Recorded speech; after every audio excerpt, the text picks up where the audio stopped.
Oh, Jesus, God, Christ, ass, bitch, farts. That was supposed to be a smooth transition. And then I was going to do some shit. But then I started coughing. I think I choked on some cum. You know, it's okay, though. It's my own. I've started... I'm testing something. So I won't get into it right now, but yeah, I'm trying something out. That involves eating my own semen. Hello. Oh, hi. Did you know? Did you know I'm very depressed? Welcome to the Hang and Draw podcast. Everyone's shit, and I hate me. Everyone's shit, but I don't hate them. I hate me. No, that's not even the thing of it. The thing of it is, I feel silly because I feel like every episode, or every other episode at least, I'm like, oh, I'm not doing too well. This is a bad mental health day, week, month, year, life. God, that's a shit fist and wrist sound the same. Did you ever notice that? Step back, said the next on the laugh and kill you. Don't believe me, but I better that you well. But yeah, I mean, I'm not that I'm not doing bad. I'm not doing great, but you know, I sit and try to like pass the time and find shit to do, and just nothing. I find nothing interesting, nothing fun to watch. That fist fucking stinks. What? You know why, don't you? It's because I'm gay. It's because I'm eating my own semen. Maybe I'd be able to draw better fists if I wasn't spending all my time eating cum. I'm trying to watch like stand-up comedy and films and shows, and all I see is people, even if they're not on a stage. I sort of see these people on a stage going, oh, nah, nah, nah, blah, blah, blah, look at me, I'm brilliant. Woo, woo, woo, woo, woo. It's all the same shit I talk about all the time about, you know, people are interesting and funny and creative, and then they get famous, and then they go, oh, did I tell you about how famous and rich I am? Let's talk about that. And then it's just like, ugh, fucking shut up.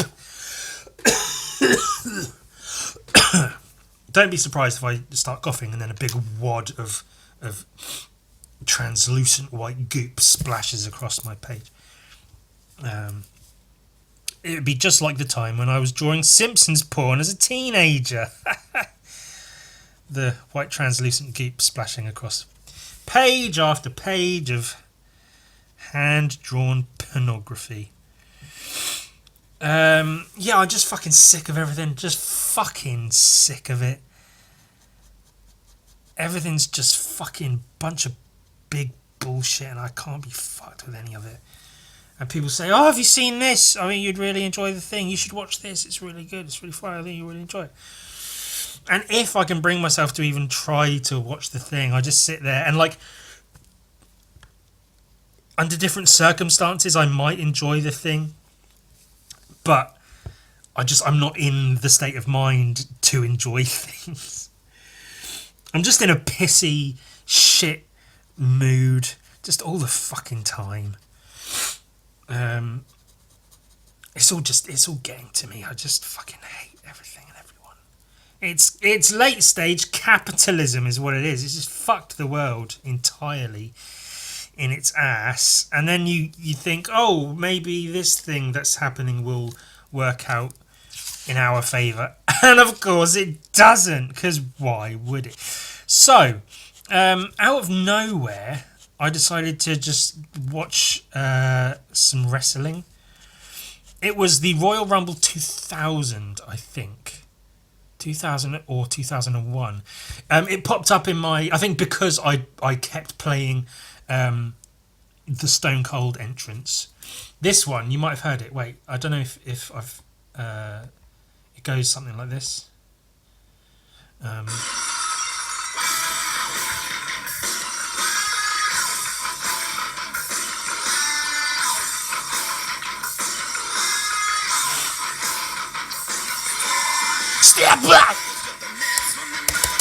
Fuck. I didn't have it set so my spacebar would pause the video, so when I hit my spacebar to pause the video didn't pause. I think because I've been playing that so much, so often, and I've been playing that a lot, you think, oh, he's doing it again on the podcast. You be glad you don't live with me, because if I had housemates, they'd fucking despise me every day. Not necessarily every morning, but every day at some point during the day, they hear shatter.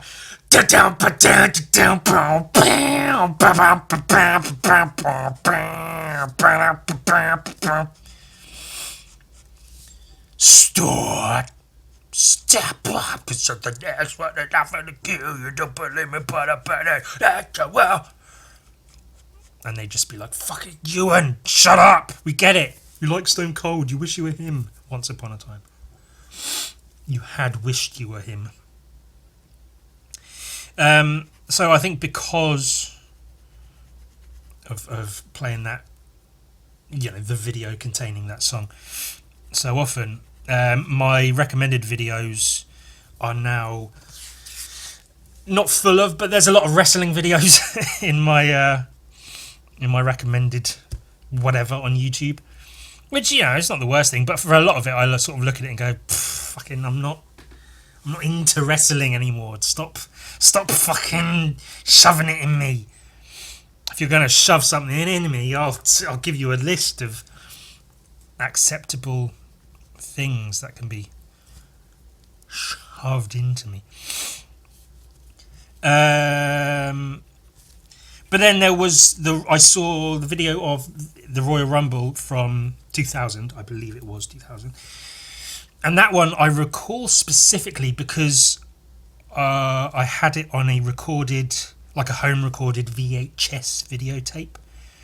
And I think it was the one where Mae Young got her old saggy tits out. They literally looked like this. Like if this is Mae Young's face, she had like silly curly hair, and she came in with Mark Henry. I think she was like, the storyline that the writers put together was that she was married to Mark Henry. She just came in the ring with him, and then there was, I think, I can't remember exactly why, but she was wearing a robe and she got her tits out, and she didn't really have a neck. Her arms were like here. She's fucking old. And no joke, her boobs were like this, which is kind of sexy and kind of funny. And she had like an old wrinkled tummy, some kind of underwear on or something. So yeah, you know, I watched and masturbated to that furiously again and again and again and again and again and again and again. That was one part because it's the Royal Rumble. It's a 3-hour, you know, pay-per-view event. The video recommended to me on YouTube was just the Royal Rumble match, and I was like, oh shit, that's from the 2000, and I remember that. Let me watch that. Let me get some fucking a little hit on nostalgia. You know, that always, well, not always, but it sometimes, you know, raises the mood a little. You just a little like nostalgic little like boost. We all like a bit of that, don't we? A little nostalgia boost. So I watched it, and I really enjoyed it. And I've been watching lots and lots of matches, wrestling matches, on YouTube. There's a bunch of like full matches on there. There's a bunch that aren't on there. I've searched for a few specific ones. I'm this close to signing up to the WWE network, which I understand it has like all of WWF footage from forever. I might be wrong on that. It might not have that, but I think it does. It would make sense. It's basically Disney Plus, but for WWE. See, I remember when it was WWF. That's when I got into it. It was in sort of the late 90s, early 2000s.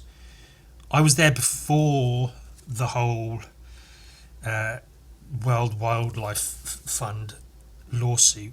When I started watching when WCW was a separate thing, but it was quite big, and it had a sort of half feud with WWF, and then WWF basically absorbed WCW and a bunch of their wrestlers and their title belts, and they did the whole thing. And there was a whole thing and a thing and a thing.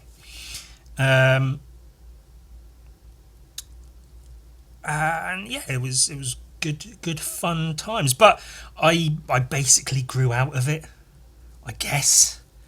I always thought, wrestling was kind of fun and silly and whatever, but I stopped caring about it.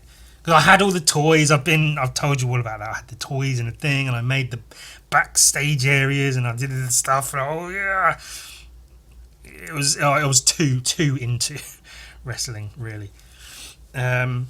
This looks nothing like the Stone Cold, the Steve Austin.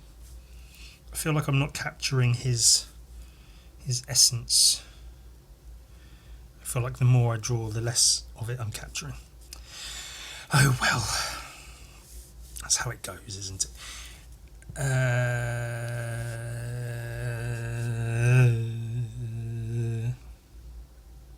But yeah, for the longest time, I sort of, especially, in the years since I had enjoyed it, I dismissed wrestling as just fucking silly. Because it was something I liked when I was a kid, and it was a bit of silly fun. And, even thinking about wrestling in later years, I was just like, wrestling, Christ, is that still a thing? I see like the new video games coming out and whatever. And I hear things now and then about new superstars, and John Cena is around, The Rock is around, like it's, Dave Batista, they're all still out there doing their thing. It's hard to avoid it completely.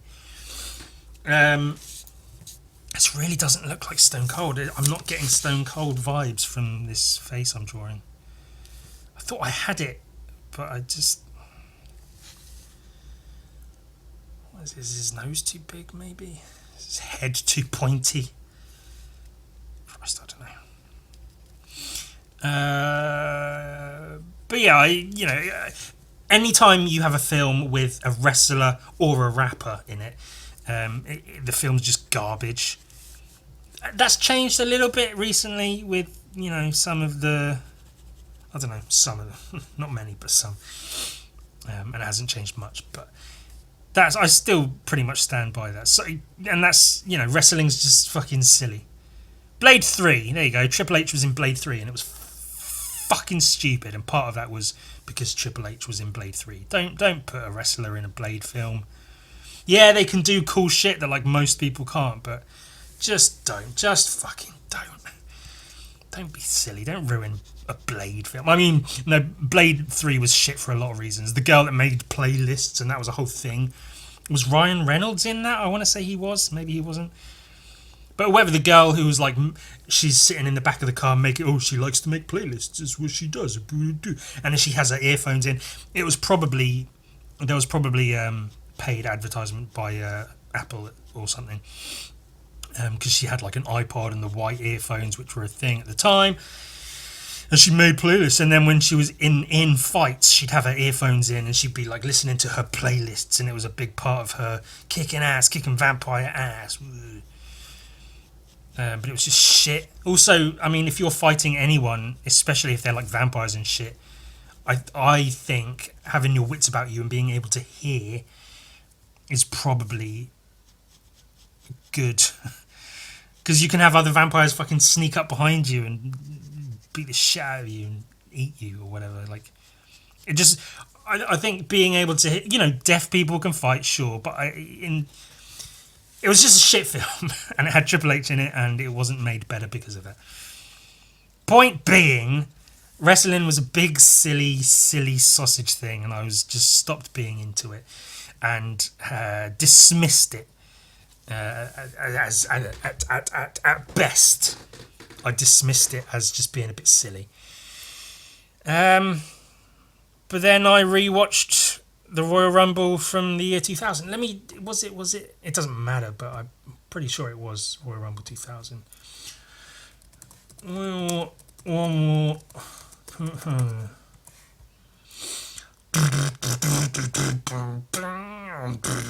Yeah, it was. Because it had Grandmaster Sexay and Scotty 2 Hotty and Rikishi, and they did the dance, and then Rikishi bashed both of them out of the ring. Oh, and the Hardy Boys versus Dudley Boys match. I've been meaning to watch that. Oh, but it's not the full match. Or is it? No, it's not. It's highlights. It's 3 minutes long. It's not a full match. I'm going to have to track down the full thing of that. But yeah, I watched that, and I think I haven't fallen back in love with wrestling, but I've gotten a different kind of appreciation for it. Because before, I was just into it. I was like, fuck yeah, this is cool. They like beat each other up, and there's chairs and tables and title belts, and they pick up the bell and fucking hit him with it. And I like Stone Cold and Mankind, Mick Foley and all of his guises, and The Undertaker and Kane and DX and all the thing and the stuff. I fucking loved it. Because I thought it was cool. It was interesting and fun to me. I knew it was fake, obviously. I was under no illusions that like, no, it's real, they just do. I know it's fake. They go to extremes.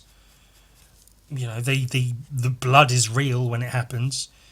I'm aware of how they get the blood, and you know, it's not necessarily real how they bleed, but it's yeah, though. It was entertainment. That's what I was aware. It's entertainment. It's not supposed to be like the real.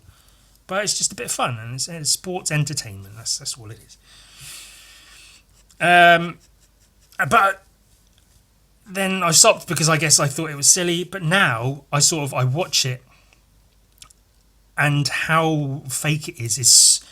I was already aware it was fake, but it feels so much more fake now watching it back. And I've watched some newer matches and stuff as well, and it's so preposterously fake. Like there's stuff, when I was a kid, I sort of gave it the benefit of the doubt. And we all know about that sentence, don't we? That saying. I gave it the benefit in spite of the doubt. That, you know, I know it's fake, but whatever. But then you watch it with slightly more, you know, older and wiser eyes, and you just see like when they hit each other, they're not remotely hitting each other, or they're like they put all their effort into like acting out a punch, and then as they get towards the person's face, they go like this. They go huh, and then the person getting hit really overacts. You know, they sell, they oversell the punishment they're receiving. And it's absurd, but I think I love it because of that. Like in a way, how I love watching like old B movies, old Godzilla films and old monster movies and stuff. The Blob and the Creature from the Black Lagoon and them and all that shit. And part of the appeal is sort of, you know, like in them they have giant ants, which is where the quest in Fallout 3. I think it's those or something is inspired by that. There's giant ants, and there's a scene in that where this big giant ant head comes through a wall or something, and you can like see how fake it is and the strings holding it up and stuff. But like that's part of what makes it entertaining, is like seeing the strings and seeing you know, how it's made. It's I guess part of the reason practical effects in movies are much more impressive, because part of the enjoyment comes from seeing that they have made a thing, and here, look at the thing they've made. And I think in a way I'm able to view wrestling like that now. Like, yeah, it's fake, it's clearly very, very fake, but they made a thing and they're putting on a show, and you know, the characters are silly and it's all just a bit of fun, and just fucking sort of watch it and enjoy it. A lot of it, because I am oh, fucking whatever. Oh, it was a good day at the I don't want to call it a comic book store, but the store that happens to sell comic books. The chain mega store that sells Funko Pops, T-shirts, coasters, and also some comic books. It was a good day there today. I got quite a few things that caught my eye. A couple that are continuing series that I have shown previously that I'm interested to look at and share with you. Some other things that are completely new to me. I'd never seen before, but looked interesting, and I thought, oh, let me fucking pick that up. And I had this little collection of comic books I was going to show, but then I had a look on another shelf and I saw another thing, and I was like, oh, and that thing was this. Whoa, shit my dick right off. I got a few issues of this and I have shown them. Mark Silvestri, the art, and Arif Prianto. Batman and the Joker, the Deadly Duo. So I've shown a couple of individual issues of this, and the artwork was really good. And I was aware this was at least coming out, if not out already. It's the full thing, the Deadly Duo, the deluxe edition. I believe it contains like a bunch of extra artwork, maybe? Because it's got to have like the comic and then like a sketchbook section. And in the individual issues, if you recall, there was at least like a few pages at the back of like just pencils or ink work or whatever. And those are really cool to see. So I'm hoping that this has a shitload of that in it. And even if it doesn't, the artwork's good, but I can't imagine the story itself takes up that much space, so it's got to have a bunch of other stuff in it. But yeah, and it's still wrapped in plastic, so we get to fully digest it together. Digest it like a load of our own sperm. Ugh. Get off there, take the condom off. And of course, as we always do with any book that has a slipcover, get rid of that. Oh, fuck yes. Every time I have said and will say, every time any hardback book that has a slipcover always looks better without the slipcover. I understand the purpose of slipcovers, but like, just don't put one on. Just look at that. That's so fucking cool. If I saw that on a shelf, I'd pick it up way quicker than I would with the slipcover on it. I mean, it's not the best Joker I've ever seen, but it's a fucking good book cover. I fucking like that. And the Batman sort of, it's alright.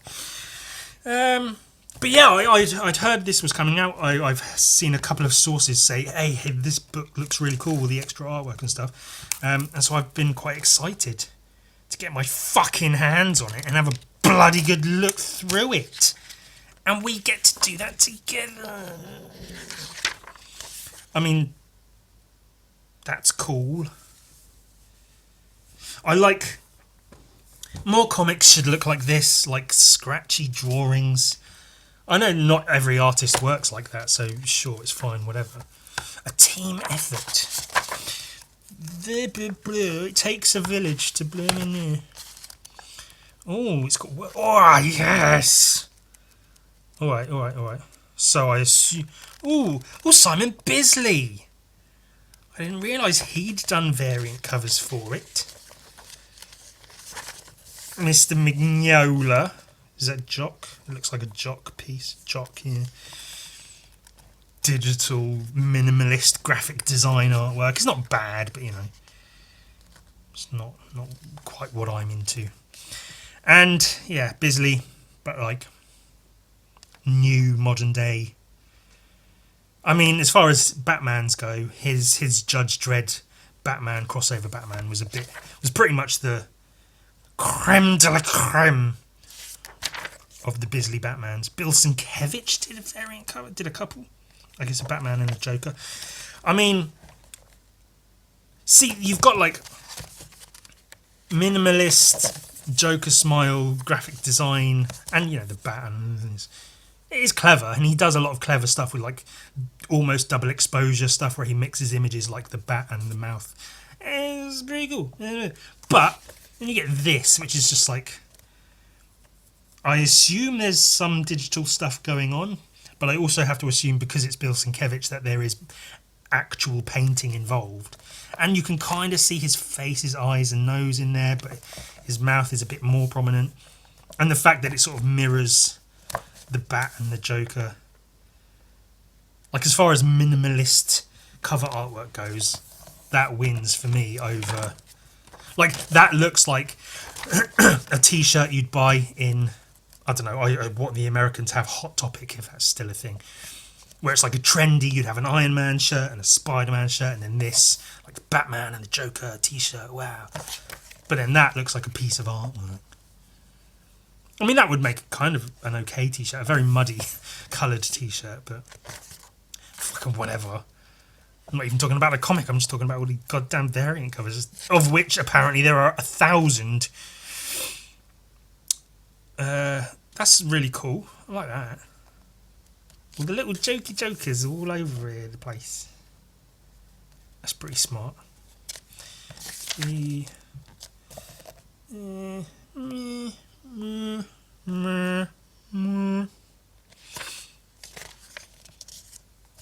pretty neat. Liam Sharp. Do I know? I feel like I know the name Liam Sharp, but I don't know how up on his artwork I am. Liam Sharp art. Excuse me.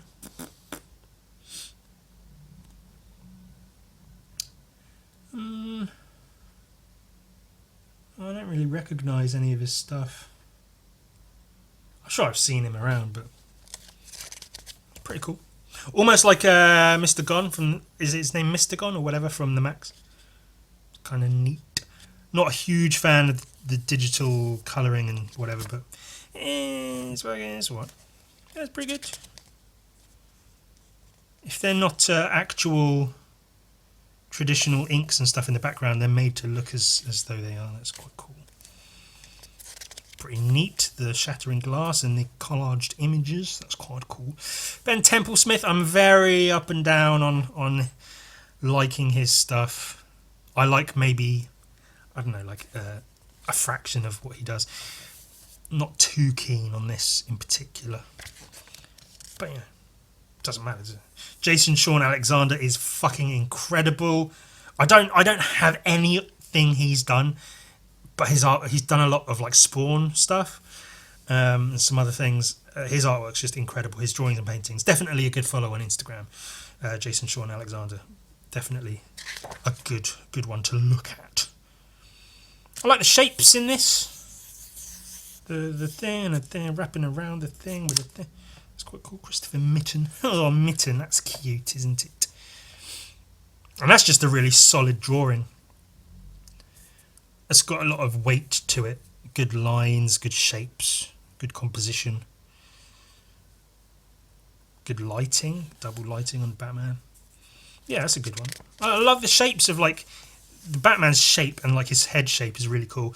And the cloak is nice with him holding it there and the creases and stuff. And also the coat is really cool. I like the creases in the arms, sort of as they would be, and then the coat hanging down with him inside it is pretty neat.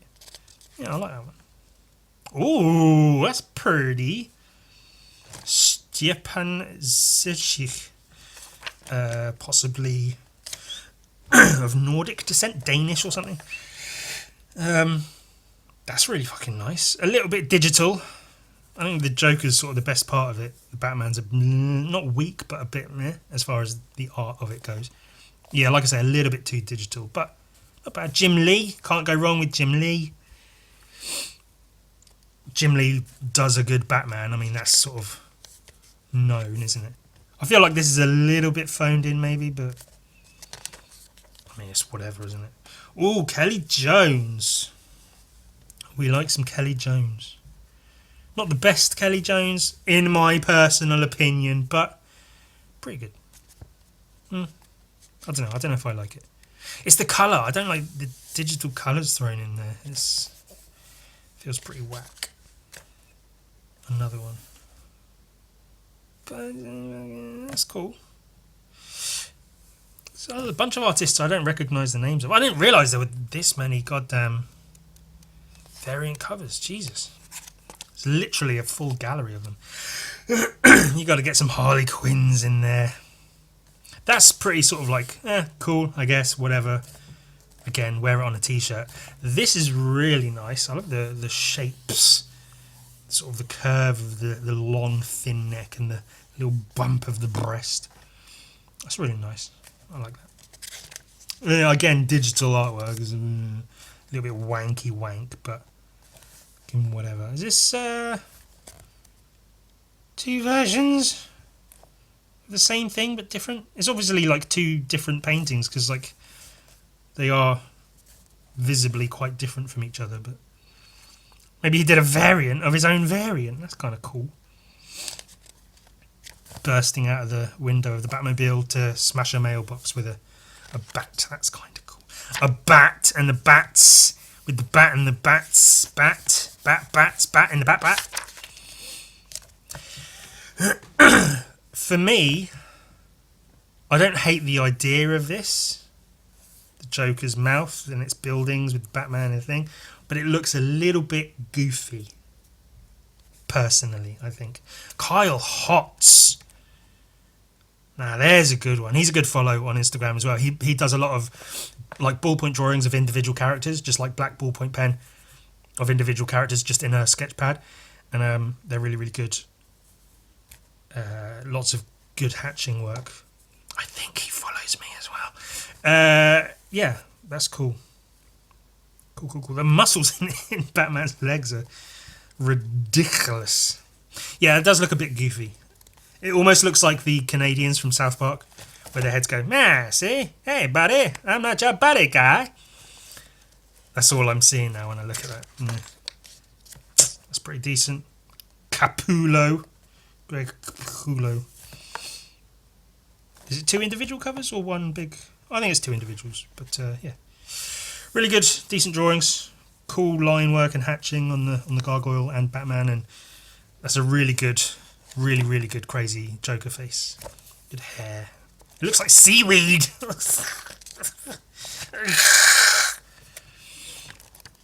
Yeah, shitload of variant covers. I had no idea.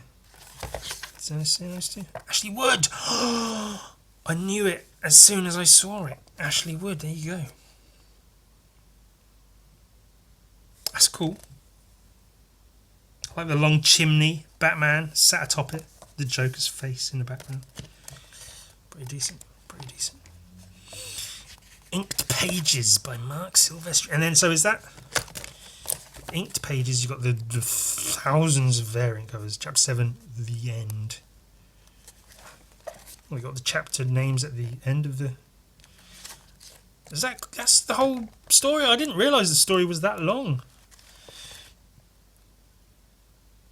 It's a variant cover. That's quite cool. I thought it was only like a few issues. I didn't realise it was. That's a lot of book, man. I thought it was going to be like that. Fuck. I'll have to. I mean, I'm not going to read it.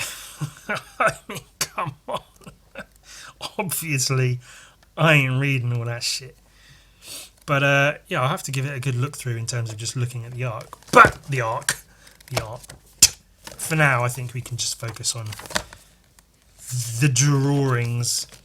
That's cool. That's the cover that was on the slipcover.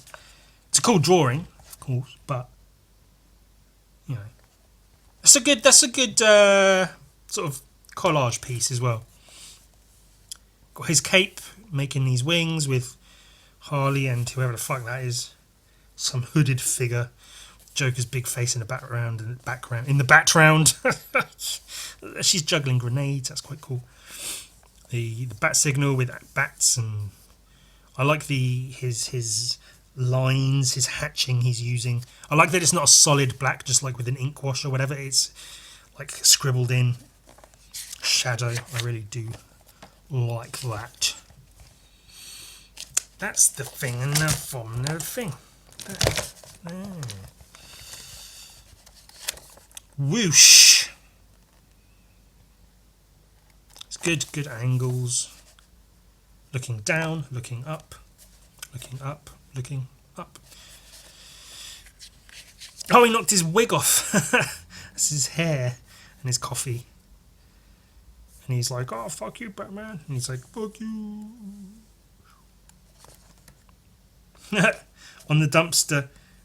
And the skip, it says Clark Kent is Superman. That's quite funny. In graffiti. Someone's trying to tell secrets.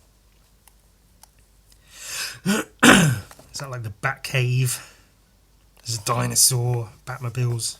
a big coin. That might be a reference I don't get, but why does he have a giant penny?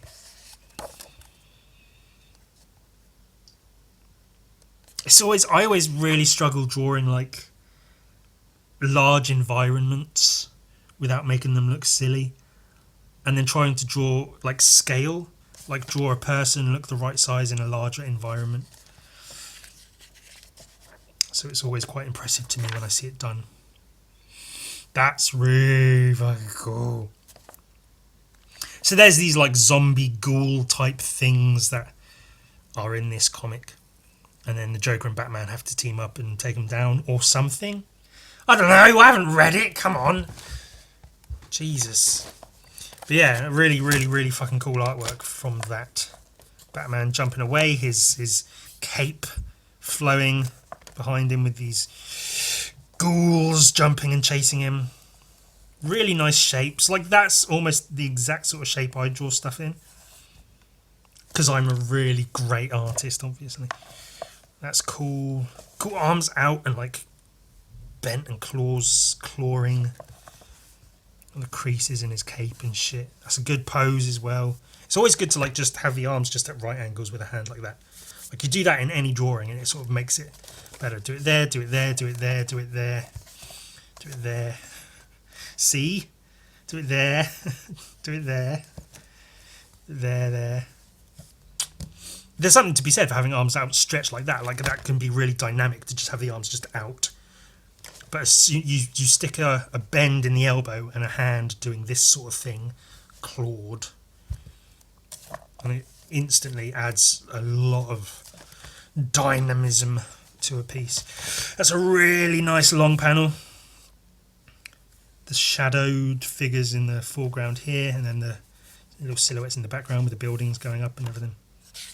Really nice page layouts.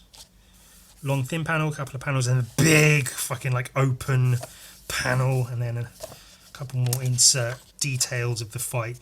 I guess he's jumping off the building, being attacked, and then slams into a roof, maybe through the glass, and then falling through the glass with these things attacking him. Oh, and it's the Joker. I wasn't sure if it was like whatever the guy with the glasses, him. I wasn't sure if it was him, but it tied up here. Turns out it's the Joker. It's old Jokey Jokesy. And he's having his own fun, choking them out with his legs. Batarang cut him down, and he's using the rope to choke him out. Having a whale of a time. That's a great panel. The Joker getting in there and actually like pulling his weight in a fight. Good scene of demolition. That can be really hard to do. Also good little insert panel of him holding the phone or whatever. Very modern tech. That's cool as well. Like the post-apocalyptic destroyed city. The destruction. The Batman.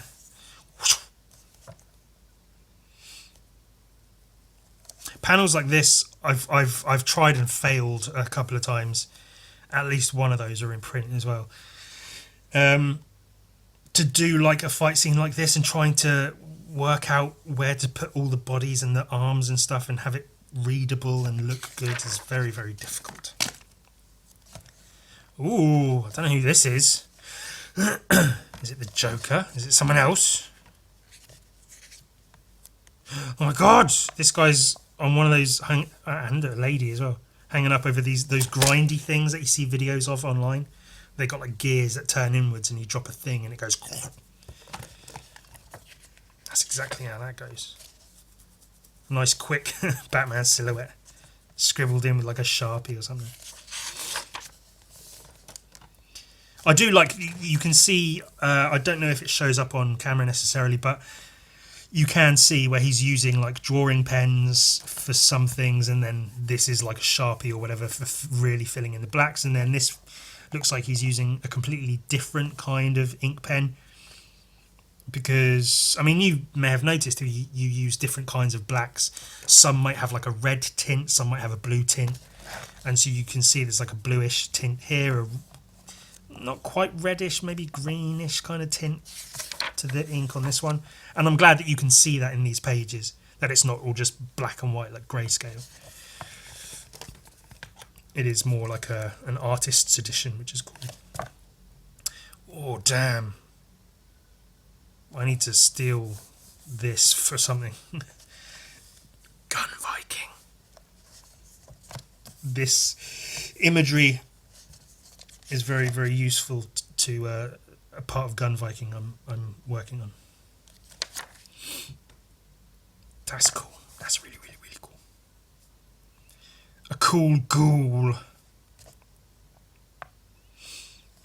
That's nice. It's a really good like scene setting piece.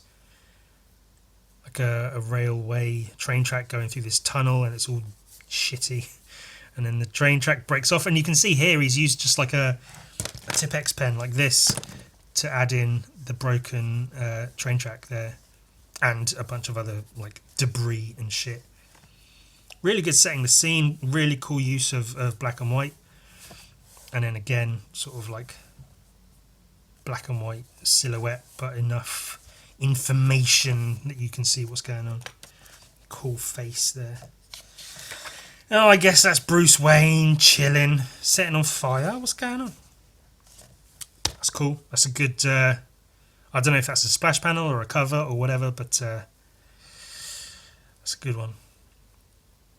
The detail, the fucking detail in that. I'd draw a quarter of it and be sick of it.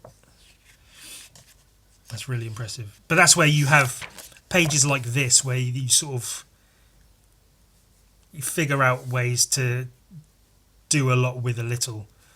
So this is probably a quick one to do. So is this, and you know, a face. Any artist can draw a face pretty quick. So that was probably a pretty quick page. Maybe this one took a bit longer. All the fucking books and shit on the shelves. And in this one, a close-up of your two characters, you want to make it look good, so you take time to put the detail in. And he's handcuffed still, but jumping out of a plane. Really nice like line work on the bat cable or whatever. And then that shoots off up to the jet. Cool pose in general, good foreshortening and whatever. And then you take the time to draw shit like this, with a wedding going on and all the guests and the drapery and the flowers and the ornate carvings and the arches of the church. And I think in this black and white version was in the back of the issue, one of the single issues I had, and I did spend some time looking at it, and I really liked it. I love the Joker. It's looks really stylized, but like it's really well done still, like just an oblong with some lines to indicate the creases in the fabric. The gun hand is really good, just a little snub-nosed revolver. His face looks like stretched almost, but that's a really good, like, almost a very toned down Joker grin. Batman just fucking leaping. Oh no. Oh no. Oh, he shot his eye out. Jesus, yeah. Blasted his eye out. Christ. And then the fucking special forces come in. Tripwire, grenades. Oh no. And then the rest of it would be on another page. Very cool Batman. Batman being Batman. Is that the Joker? Has he got him like tied up and then he's got him like his eyes and mouth zipped up? He's got headphones on so he can't hear anything. He's got him chained up so he just can't see or hear or do anything. That's pretty cool. Is that Catwoman and Robin, I guess? I assume. That's the Batcave, but like it looks like half of it's done in black ink and half of it's done in white. Like in Tipex or whatever, white out. White media. Medium. Fucking whatevs. Oh, zombies. We like that. We like that a lot. I love the stroll of the Joker Like you've got Batman being like dark and brooding and like looming through the scene, and it really looks like Joker's just like tweedledoo doodle dee, twaddle doo, just having a casual stroll through this church full of corpses, waving hello to the ghouls. Really, really cool.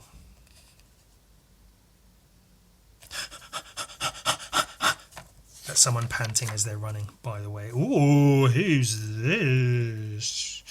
That's really fucking nice. That's really cool. The drapery is really, really cool on that. Relatively simple as well. I mean, it takes a lot to like know where to put like just the little like a line of heavier shadow with a few bits digging into the material to like give it its form, and pieces overlapping. You've got to pay attention to that, but I mean ultimately it's done with just like a few lines here, a few lines here and here, heavier lines in between just to show the shadow in between the creases. And then the drapery over her face, or the veil, like drawing in the creases of the fabric but leaving gaps so it looks like it's see-through over her face. That's really, really nicely done. I like that a lot. Don't know who the fuck she is, but she's cuts an impressive figure, doesn't she? Ooh, she's got this fucker's head. Mr. One Eye, is that the guy who got his eyes shot out earlier? Joker punching zombies. And them teaming up, fighting the zombies. That's really cool. I love the shape of this one as he's being hoisted up into the air by Batman. And them all crowding around. This was in one of the issues I had as well. Really, really cool. I think, was it... I think it was like a type of hand I noticed he'd drawn like a bunch of times. Like this. This hand here is the same as that hand there. That hand there is the same as that hand there. That hand... Those are all the same hand. Those are the same hand. But it works. I'm not saying no. He's cheating. He's just drawing the same hand over and over again. That one. That one. That one. That one. Because I mean that's what you do. Like you can't draw every hand completely different.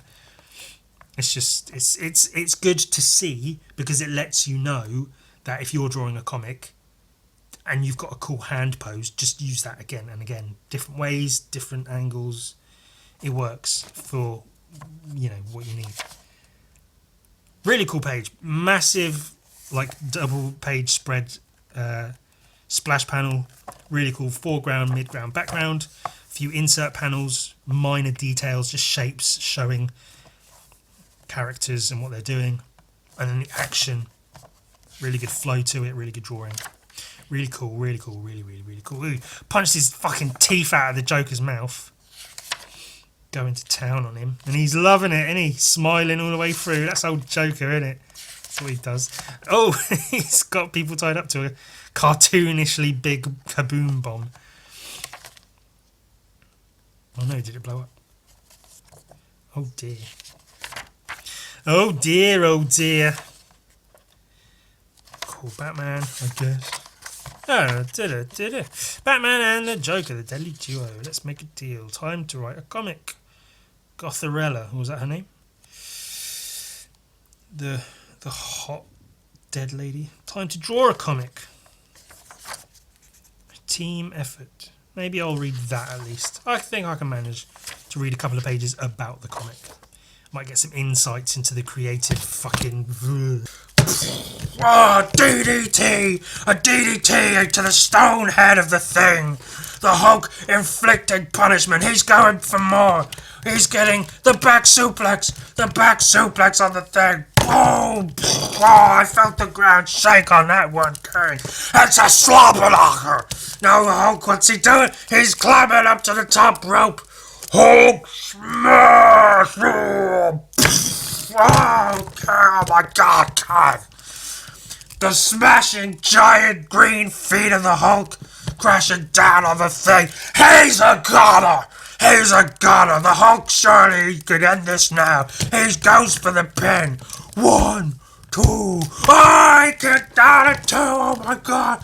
The Thing can't take much more punishment, surely. But he's coming back. A right hand to the Hulk. Oh, the Hulk wavering. He's groggy. The Thing has him now. Whoa, it's clobbering time. Boom! Oh, the ring exploded and everyone in the audience died. Double kill. If I was a wrestler, this would be my entrance music.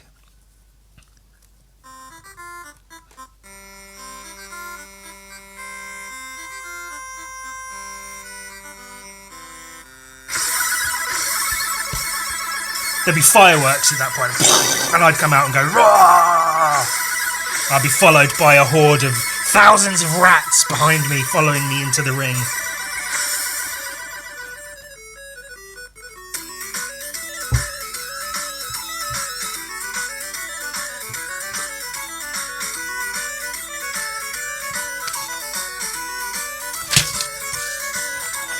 That was supposed to be a... Oh no, God damn it, technical difficulties. We're experiencing technical difficulties, King. Oh my god. It's a slobber knocker. I think I watch and appreciate wrestling now almost like an absurdist comedy. Like I'm watching it like it's meant to be funny. Like, oh, I see that. I get that joke. That's funny. That's a funny joke. I don't know if that's quite the intention, but that's sort of how I'm viewing it these days in rewatching it and enjoying it because of that. Oh no, I think I did this wrong. I think God damn it! Give me a picture of Mankind. Mick Foley, one of the greats. I think, of course it doesn't, Mick Foley, Mankind. Yeah, the front bit's supposed to go... Oh, wait, but it does stop, so it goes like this, and then there's like a lip. So that's all right. Yeah, I wanted to be Stone Cold Steve Austin, but then, Mick Foley was legendary in terms of, like... Mick Foley, I think, was my favourite wrestler for the longest. Just because of how insane he was. Because, if you know anything about wrestling, Mick Foley was bananas. He just did crazy shit. Because he came up doing like extreme wrestling in Japan, where they use like real barbed wire and explosives and metal bats and all kinds of crazy shit. So he had part of his ear torn off on like a barbed wire rope. He's lost like teeth and broken pretty much every bone in his body at some point. All for the entertainment. So then, I mean, he didn't go straight to WWF and then WWE, but when the WWF did pick him up, I think it's one of those things where like they'd have been silly not to. You can't miss out on a guy like Mick Foley. He's once in a generation, one of their many. But yeah, I really do sort of... it's funny to me, wrestling, to watch it. It's amusing. And yeah, I'm enjoying it because of that.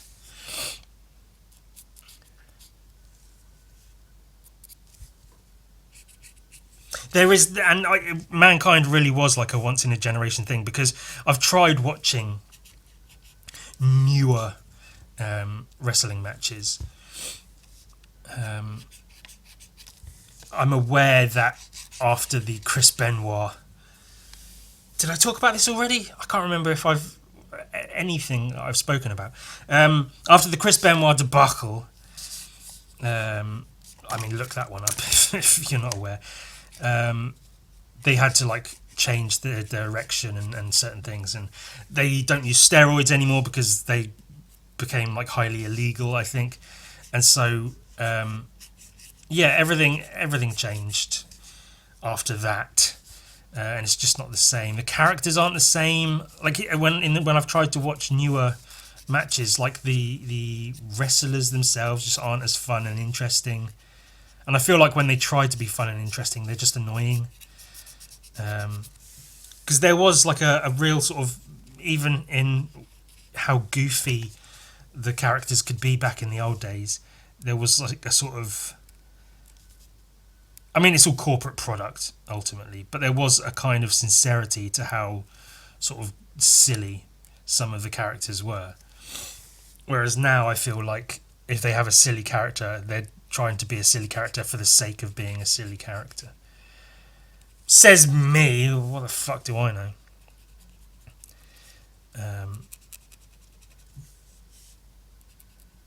But it was a lot more entertaining back in the day.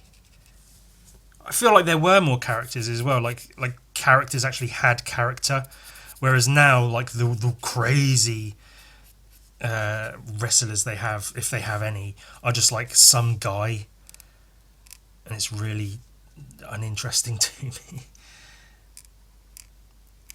You don't have the Dudley Boys, you don't have the Hardy Boys, you don't have Mankind, Cactus Jack, Stone Cold. I mean, because all the old ones, they're all gone, they're all retired, and when they do come back for like a guest appearance, they're just, they shouldn't be wrestling. I've seen matches where like Ric Flair came back when he was fucking like, I don't know, 80 years old or something, and just don't. You are officially past it. There's the superstars that they have now are just like, well, John Cena, like, oh, brilliant, fucking great, just so meh and uninteresting. But that's, can't be brilliant forever, can it? It's whatever. But I'm glad I was. I was part of it. I really wasn't. I indulged in the wrestling world as entertainment. Oh, Jesus fucking Christ! Shut up. It was funny back in the day. I liked it a lot, and it's different now. So it's whatever.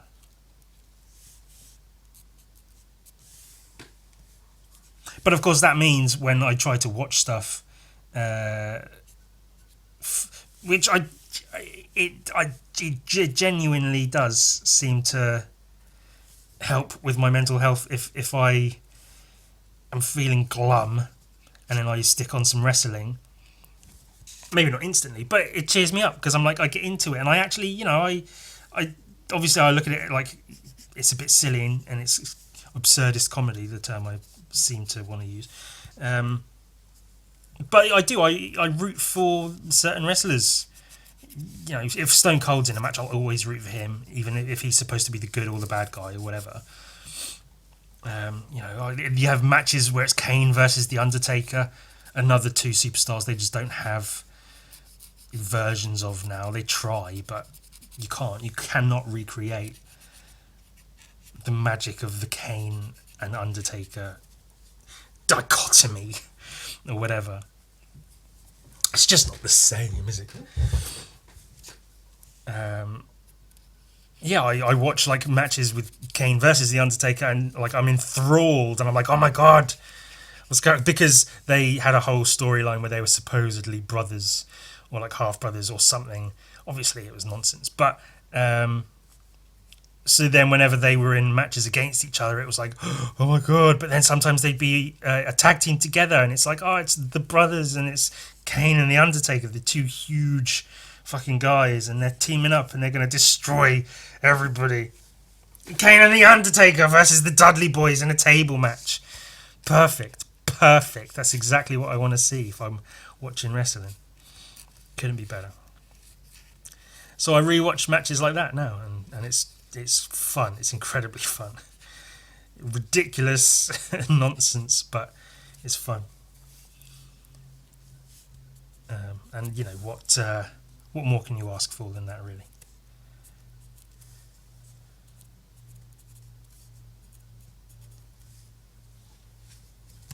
It's a slobber. Royal Rumbles, I think, are my favourites to watch because there's so much to watch in a Royal Rumble match. I say all of this assuming everyone knows everything about wrestling, so I don't need to explain anything at all. If you happen to not be a wrestling fan, a Royal Rumble match is where... how do you explain a Royal Rumble? It starts off with two competitors, two wrestlers go into the ring, and then I think it's every 90 seconds. Should we just Google the rules of a Royal Rumble? Royal Rumble rules.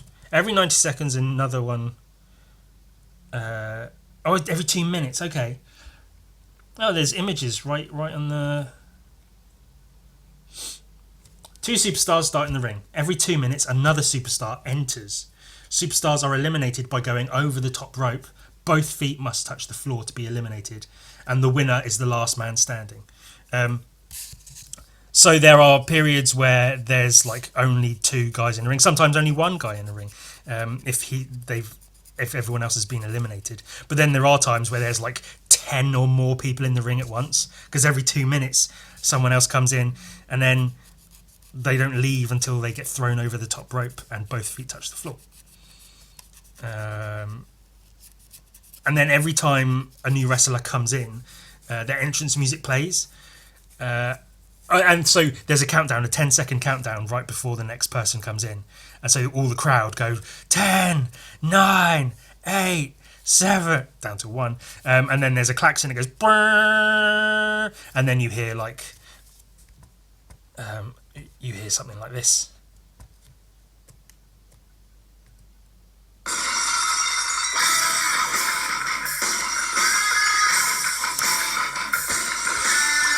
And of course, if it's someone like Stone Cold comes into the Rumble, the crowd goes insane.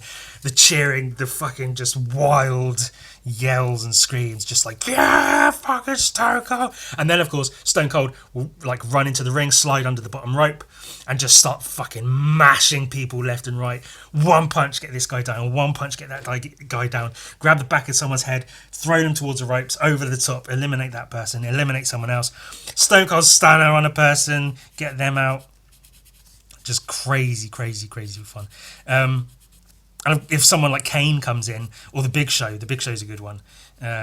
If you hear that, well, where's the Big Show? You see like everyone in the ring just pause and look like shocked, like, oh fuck. This fucking 7 foot tall beast walks into the ring, or walks to the ring, climbs, just steps over the top rope, and just starts fucking decking people, grabbing people with one hand and just tossing them over the top and eliminating them. So there's like suspense in, who's next? You get the countdown. 7, 6, 5, 4, 3, 2, 1. The entrance music, who's it going to be? Oh, it's this fucking person. And they come into the ring, and then if it's someone small and comical, they'll obviously have it set up so like they get eliminated right away, because that happens sometimes. Like they'll enter the arena all chuffed and like, haha, yeah, I'm in the Royal Rumble, let's fucking go. They get into the ring and just like one person smacks them and chucks them out straight away. It's quite funny when that happens. But then you get people who like enter the ring straight away, like one of the first wrestlers in, and they'll hang on and stay in the ring for the entirety of the match, which is like quite an achievement. Because a Royal Rumble typically lasts from 40 minutes to an hour. And yeah, so the suspension, the suspense rather of like who's next, and then who's going to get eliminated, and there's times where like Kane's in there and he's decking people and he's so big and heavy no one can get him out, but then there'll be 5 or 10 people left and Kane will get eliminated, and it'll just be like, how? Oh my god, how has Kane just been eliminated? I thought he'd go through to the end. Oh my god, Kane. It's suspenseful, it's tense. So yeah, Royal Rumbles are great. I love watching Royal Rumbles, especially the old ones. Obviously, I've tried watching some newer ones, and again, partly it's down to me just not knowing the newer superstars. So when it's like, the first 20 people into the ring, I don't know any of them, and I'm just like, these are just people. They're all wearing like really basic, just like wrestling pants and boots and elbow pads, and they just look so uninteresting. Like, how am I supposed to root for any of these people? They're all so dull. You don't get like a Mankind, for instance.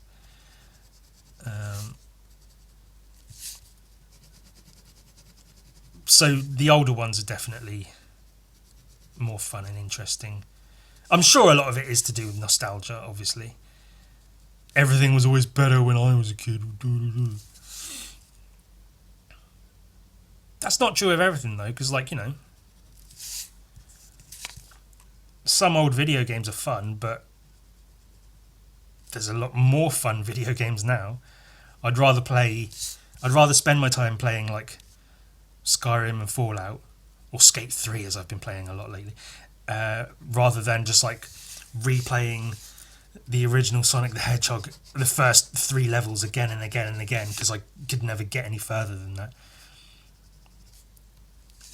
So yeah, some things were better when I was a kid, but some things aren't. So I'm not entirely stuck, I feel, in that nostalgic cycle or whatever. But wrestling, I was going to say, I enjoyed it when I was younger, because you're young and you don't really know what good and bad content is. You just enjoy everything. But now I'm older, I can appreciate it for being fun and entertaining. But it's more fun and entertaining when it's the older stuff, not the new stuff.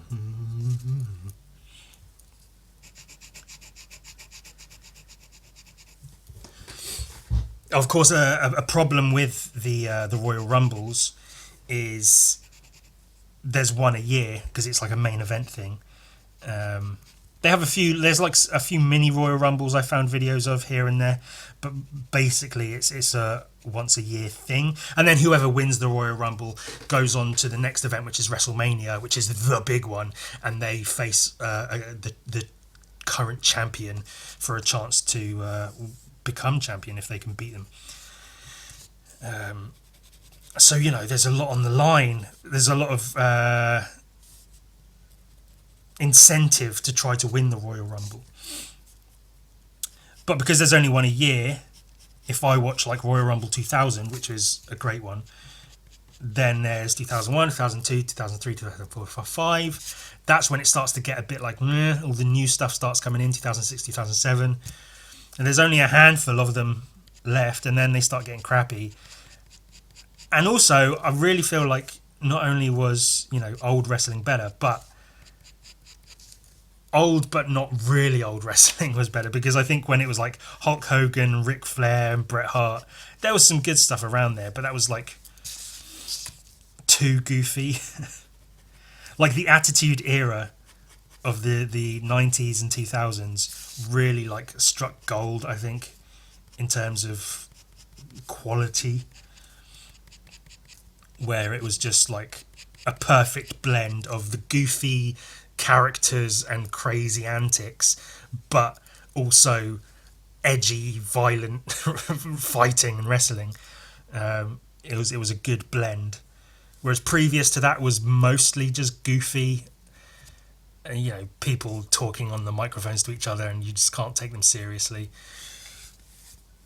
And then after the Attitude Era, the newer era, you don't take anyone seriously just because they're also bland and forgettable. Like CM Punk, I know, was a big one, and like I've seen quite a few matches featuring CM Punk. I still couldn't pick him out of a lineup. He's just so non-memorable to me. There's Ryback. Is a one of the newer wrestlers of the newer generation. I think he left. There was some controversy surrounding him, I think. I can pick him out of a lineup because he looks like a caveman. So some people have memorable faces and memorable characters and whatever, but not a lot of them. Fucking whatever. Gives a fuck. Shut up. Would you like wrestling, Ewan? Is that you now? Is that your personality now? Is that all you're going to be drawing? Just fucking wrestling shit. You're going to start buying the toys again. You're going to get a ring and all the figures and make all the background. That would be quite cool, though, to do as like an art project. Just fill my my little room with a wrestling figure arena. Have the actual ring and crowd barriers and the entranceway, and then the path leading to the entranceway, and then the backstage areas with locker rooms and stuff, and then going from there into the like boiler room brawl, Mankind versus The Rock in the boiler room brawl. I remember that one. And then like a car park with cars, and they can wrestle on the cars and smash the cars up. Have this whole thing. Maybe I might do. I mean, that could be fun. I'll post it on Instagram, like, hey, new area done. A big box, like a shoebox, but with stuff in it, and paint the walls and the floor and make it all look cool, do accessories and weapons and items and fuck whatever. Fucking blah.